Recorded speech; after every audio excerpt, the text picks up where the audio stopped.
Hello everyone, this is Amin Khan from Queensland, Australia.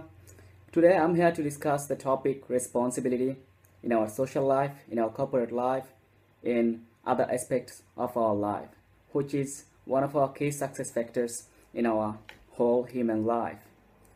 I'm here to discuss this topic as a doctoral student in International University of Morality, who does promote and encourages the morality in whole world. Today, while I discuss this topic, I would like to share some articles and ideas and my personal experiences through this video.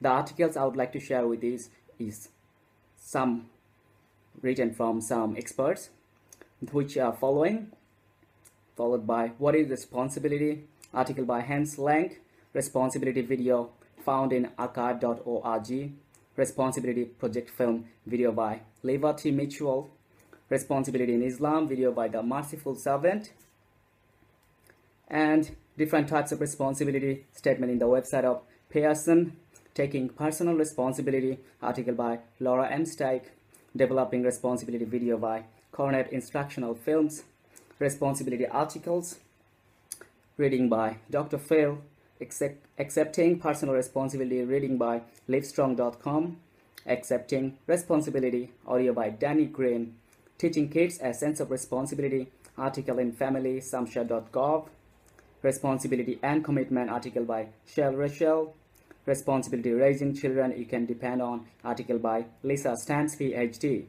Excellent Responsibility, presentation by Andrew Pendergast, With Freedom Comes Responsibility, audio by Dr.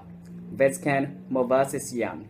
Moral Responsibility from Wikipedia, What is the Social Responsibility, article from the www.emmasocialentrepreneur.com, What's Wrong with Corporate Social Responsibility, writings and video by Talmuds.com, 20 Great Examples of Social Responsibility Businesses, article by Nicole Fallon.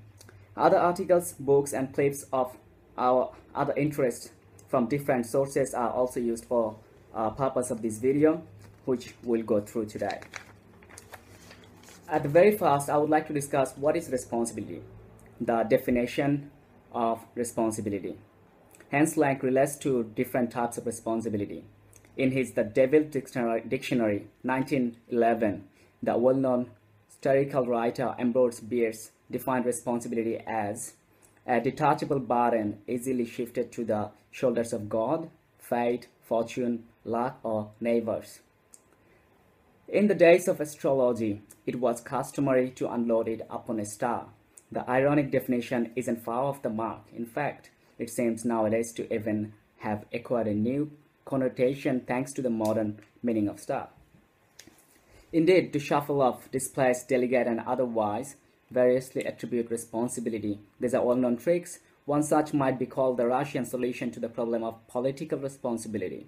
Simonov, in the 90s chairman of the Moscow Foundation for Defending Glasnost, noraciously remarked, "Nobody is responsible for anything, therefore the president is responsible for practically everything, and yet in practice not to be sure."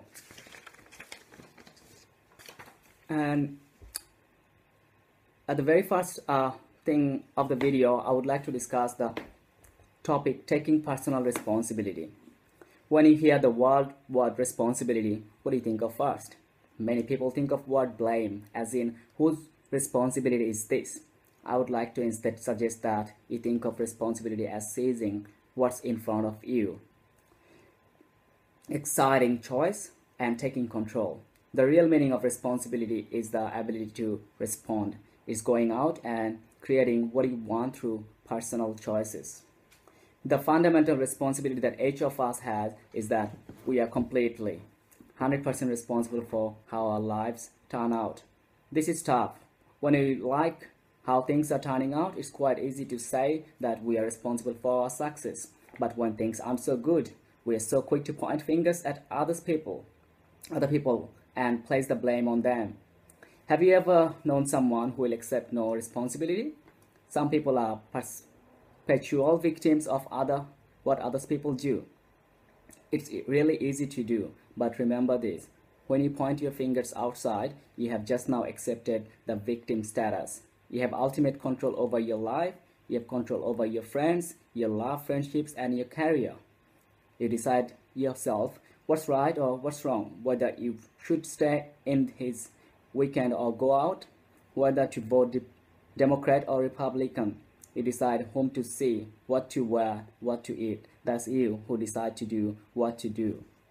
However, you have very little control over government, international affairs, economic policy, the rise and fall of the stock market, Mother Nature, and your company direction. But changes like this can often disrupt your life and force you to change your plans. Often there is very little you can do about it, and yet you are overwhelmingly affected by it. Taking personal responsibility means realizing you can't control certain things and to stop trying. You can sit around and wonder, oh my gosh, how is this going to affect me? What if I'm next to go? How will I pay my bills? People stew and orient literally make themselves sick. These things will happen. They just will. You will get no warning and nobody will prepare you. And that's frustrating because people will tell you, reach for the stars. You can achieve whatever you want. But they don't mention in the process a comet might smack you upside the head. And few people talk about the possibility of outside circumstances adversely affecting your ambitions. And yet, how many of you can say that your ambitions and dreams have been left impact despite the events of the last couple of years? So don't try to change uncontrollable, attempt to figure out what's going to happen, or try to control circumstances. Remember the serenity prayer. God grant me the serenity to accept the things and I cannot change, the courage to change the things I can, and the wisdom to know the difference. It is never circumstances that make you happy. If it were, then people with great circumstances would never be unhappy. And that's hardly the situation. Rich people can have no problems than most people. And rich people can have more problems than other people. If circumstances were what made you happy, people with horrible circumstances would never Olympics and are happy. And other individuals with some disabilities sit around and are miserable for their entire lives. Two people with the same circumstances are in two totally different states of mind. Why is that? We have ability to choose our attitudes given a certain set of circumstances, but we don't always practice or acknowledge this. Why? It's scary. Serious change takes serious courage. It's so scary that most of us don't even know how to approach it realistically. When people think of changing their lives, they often think in terms of huge, dramatic gestures. Even dream of moving to mountains and becoming a hermit. Extreme thinking like this can effectively destroy your ability to make constructive changes in your life.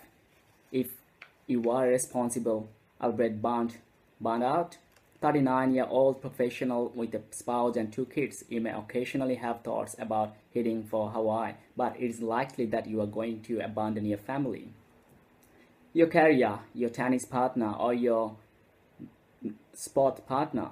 The good news is that you don't have to head off to the island with a paintbrush in hand in order to have a better life. You only have to accept what is and take personal responsibility for what you can change. Ever think that you'd be happy if you had more money? Ever think that you'd only find the perfect mate if you'd be happy? Ever think of that if you had more money that make you happy? Ever think if your significant other or a family member would change somehow, then you'd be happy? Ever think you'd lose some weight, you'd be happy?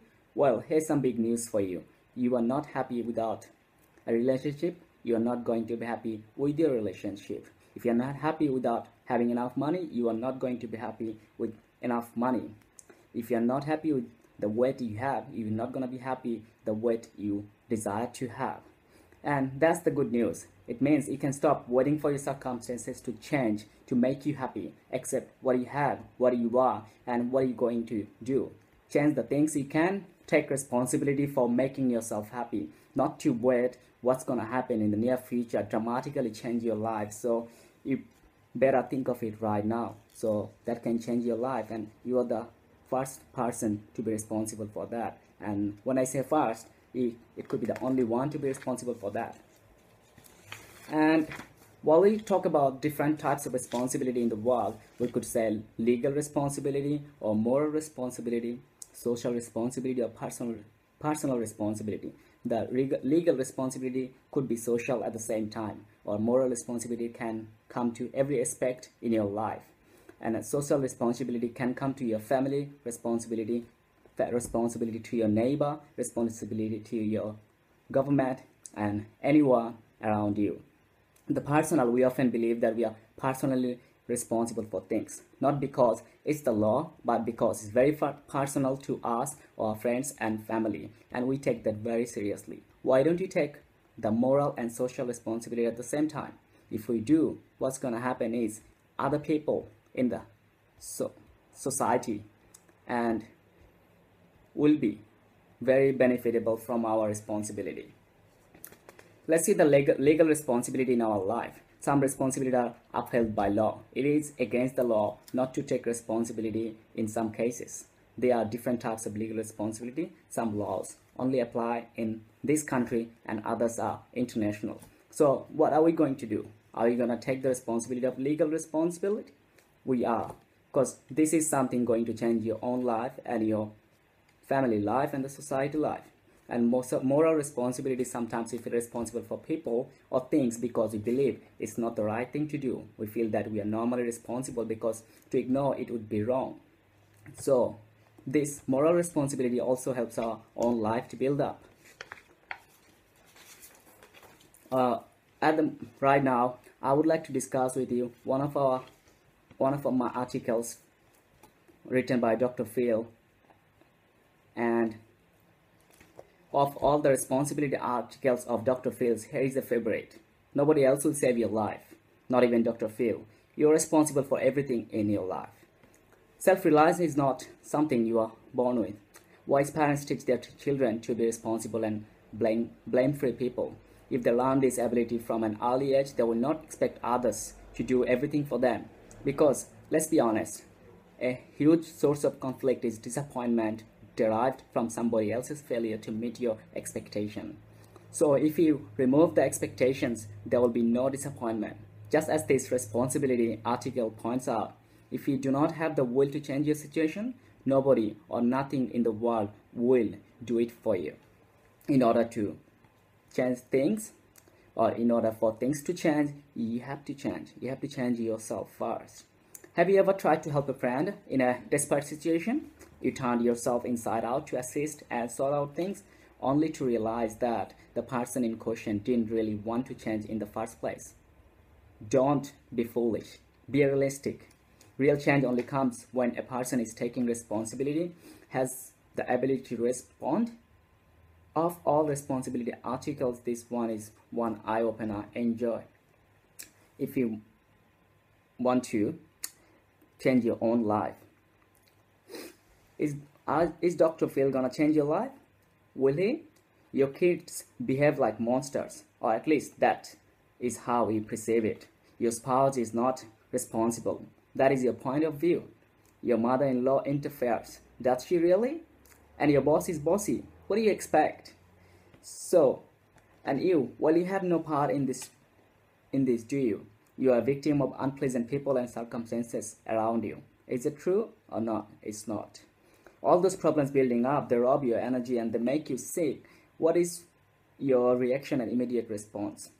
Do not you wish there was a Dr. Phil around that who will fix everything for you? He always identifies the problem and finds a solution that works right. Right or not? I'm not here to say. I would notice, however, that most of us have a tendency to search for something outside ourselves as we look for solution to our problems. We so sadly want someone else to fix our lives for us, but here is the truth. Nobody else will, but you are the only one or the very first one to step up and try to fix your own life. Service companies offer to handle 1 million daily chores, to clean your house, to repair your car, to babysit, to paint your fence, to do your laundry and to buy, deliver and groceries for you. Smart houses have refrigerators that indicate when you have run out of foodstuffs. Sensors take care of the automatic lighting. So, When it comes to our own mental garbage, there is no outsourcing. We have to take our own garbage, like it or not. Dr. Phil will not do that for you. Although it is possible to gain knowledge and inspirational from books, audios and shows by the skilled therapists, it is not likely that there anybody else will remove and solve your problems. You have to do that yourself. Now, where do we start from? Firstly, by recognizing that we are 100% responsible for our own lives. You may not like the idea at first, but the truth is that we are the creators of our own destiny, good or bad. Accepting the rather profound statement means that you cannot blame others for your failure anymore. And naturally, that can be pretty scary. Secondly, most of us habitually have an ongoing negative dialogues with ourselves, a great deal of internal chatter concern disclaiming responsibility. In other words, blaming others for your own problem, which is not right. So try to take your responsibility and take it today before it's too late. Now I would like to discuss another article about teaching kids a sense of responsibility.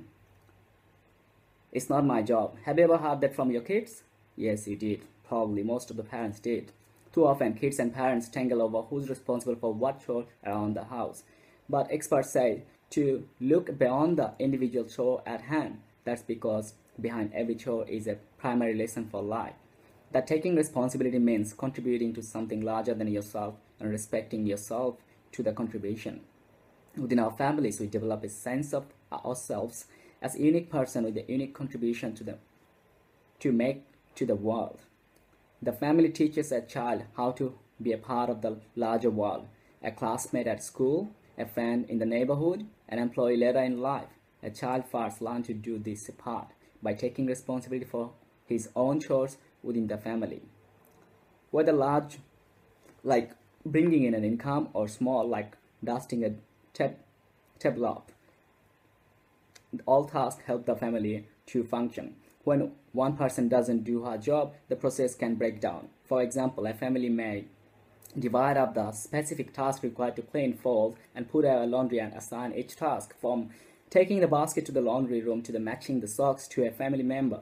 But if one child doesn't take the empty clothes basket back upstairs, the rest of the family can put their dirty clothes in it. If someone else doesn't bring the basket down to the laundry room, mom cannot wash dry dirty laundry. Then dad can't fold it, and everyone will be upset because they won't have clean clothes to wear. So one cycle can disrupt the whole cycle in the family. Consistent responsibilities help your child to learn the accountable, show self-restraint, and pursue excellence. When teaching responsibility, remember that the whole greater than the sum of its parts. And functioning family is just that greater when each member is responsible and contributes to the whole family. When all the parts of contribution to the smooth functioning of the whole, laundry gets put away, food gets prepared, and burned out light bulbs get replaced. Now I would like to discuss the comparison between responsibility and commitment. The word responsibility means ability to respond. If I'm awake and aware, then it would seem that my ability to respond in the best possible way for all concerned would be greatly enhanced. Therefore, I would say that I have a heightened sense of responsibility. I think the problem is that we have made responsibility synonymous with intervening in the affairs of others, deciding what they should be thinking and feeling. In that case, I'm definitely not responsible for others. Responsibility means taking ownership of one's own thoughts, feelings, and actions, and refraining from blame and judgment oneself or others. This doesn't mean that we are not influenced by decision of others. Living in a 3D world ruled by power-hungry individuals and entitled is difficult because the vast majority are either unaware of this or are complicit. We are influenced and influenced, but are not responsible for the deeds and every being. However, if we have unresolved karmic issues with the being or group, or have unresolved emotional issues regarding the actions or actions of a being and group, then we do, in that case, have a responsibility to ourselves to clear the issues that are being reflected by the being or group. An example would be terrorism. If we have inner thoughts of terrorism, we may see that played out on the stage of life. If none of us had terror thoughts, there would be no terrorism in the world. Let's see. Being reasonable but detached. How do you remain responsive to our environment yet emotionally detached? That question underlies much of the difficulties of the spiritual path. At times, we feel free and happy indeed of our external, while at the other times it seems the other world closes in one of us with its incessant demands. On a personal note, we can make a choice that a few years ago to move to the remote area on land we can purchase, built a dome and erected solar panels. I may, if guided, put in a year's supply of food, not out of fear, but so I can more easily withdraw the syringe from my veins, and I see it as a major impediment of personal growth. Who will be responsible for that, for my decision? That would be me to make this decision. Alright, let's discuss about enlightened living. Although we can live in a sea of discordant vibration, we can do our best not to contribute to that which, in my opinion, does not promote the highest soul growth of myself and others. Forgiveness. Let's talk about forgiveness here. If I feel I'm at the effect of something, recognizing that I'm the creator of my experience will help me take responsibility and forgive where necessary. A Course of Miracle states that ultimately there's nothing to forgive. Forgiveness is for the one doing the forgiving. It helps clear the mind of forgiveness and victimhood feelings. When we expand our awareness beyond the little I, forgiveness becomes a moot point, because whatever horrible thing that so and so did to us becomes so insignificant in the larger picture. Our souls are external, ever seeking out new experiences in an infinite sea of what's beyond worlds. When we come from that perspective, realize so and so was simply acting out his or her part in the little drama. It becomes much easier to forgive, forget, and move on. Now let's talk about commitment. Commitment means to be focused and determined to follow through with purpose, goals, and objectives. Commitment has become a dirty word to some. It implies obligation and contractual agreement and all sorts of things. However, I am committed to my joy. How? Happiness will come, fulfillment and love. Then suddenly the world takes on a new meaning. So one of my mentors, while I was working under him, he used to say, do not walk past a problem. So that means if you see a problem, fix it then and then. So if you walk past the problem, who is responsible to fix it? That's you. If you leave it, someone else will leave it. That's commitment to work and social responsibility. If you see something's not right, say something or do something. That will change the life. Let's talk about social responsibility while you're here. Social responsibility is an ethics framework which suggests that an entity, be it an organization or individual, has an obligation to act for the benefit of society at large. Social responsibility is a duty every individual has to perform so as to maintain a balance between the economy and the economic systems. A trade-off may exist between economic development in the material sense and the welfare of the society and environment. Though this has been challenged by many reporters over the past decade, businesses can use ethical decision making to secure their businesses by making decisions that allow for government agencies to minimize their involvement with the corporation. For instance, if a company follows the USA Protection Agency guidelines for the emission of dangerous pollutants and even goes an extra step to get involved in the community and address those concerns that the public might have, they would be less likely to have EPA. Some critics argue that corporate social responsibility (CSR) distracts from the fundamental economic role of business. Others argue that it is nothing more than superficial window dressing or greenwashing. Others argue that it is an attempt to preempt role of government as a watchdog over powerful corporations, though there is no systematic evidence to support this criticism. A significant number of studies have shown no negative influence on shareholders' results from CSR, but rather a slightly negative correlation with the improved shareholder returns. Some studies have shown strongly positive correlations between CSR type commitment to sustainability and company performance in this long term. Let's say that student social responsibility. Student social responsibility is the responsibility of every student in his or her life. It's morality binding and suggests that each person in their student life, they're responsible for something while they study. As a student, there have to be a classmate. They have to be responsible for their classmate. They have to take responsibility of their families as well. What are the family expectations to the students, and as well as the responsibility to his or her university or colleges. Corporate social responsibility. Corporate social responsibility, or CSR, has been defined by the Lord Home and Richard Watts in the World Business Council for Sustainable Development publication, making good business sense as the continued commitment by business to behave ethically and contribute to economic development while improving the equal life workforce. In the corporate social responsibility, we can discuss that about work responsibility. If we work for someone, we are responsible for what we do. For everything we do about work, that's our responsibility. We must not do anything that will harm the work, or that we should not leave something that we are supposed to do. So one of my best of my mentors used to say that when people, there are sick leaves. Yes, there are sick leaves that you can take if you're a full-time employee. But when you call up sick, she used to ask a question: are you sick enough to call up sick? Yeah, you can feel like bit bad when you come to work, but you must think of the work first. Like if you are loyal enough, are you sick enough to call up sick? This doesn't mean that if you are sick, you have to come to work. It does mean that you think twice before you call up sick, just to be loyal or being responsible to your work. And I will always remember that quote, that are you sick enough to call up sick? As same as do not walk past a problem by Hub.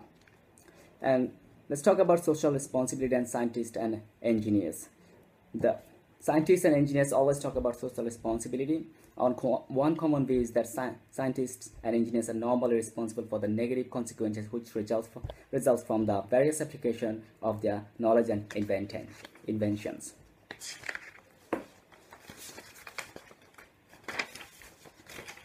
Finally, I would like to discuss about some of the companies that were great examples of social responsible businesses. The business can be responsible for other social environment and say accessibility partners, altered seasons, charitable agents, children inspired design, Cole and Parker, Do Good by Us, Fashion Project, Gift of Happiness,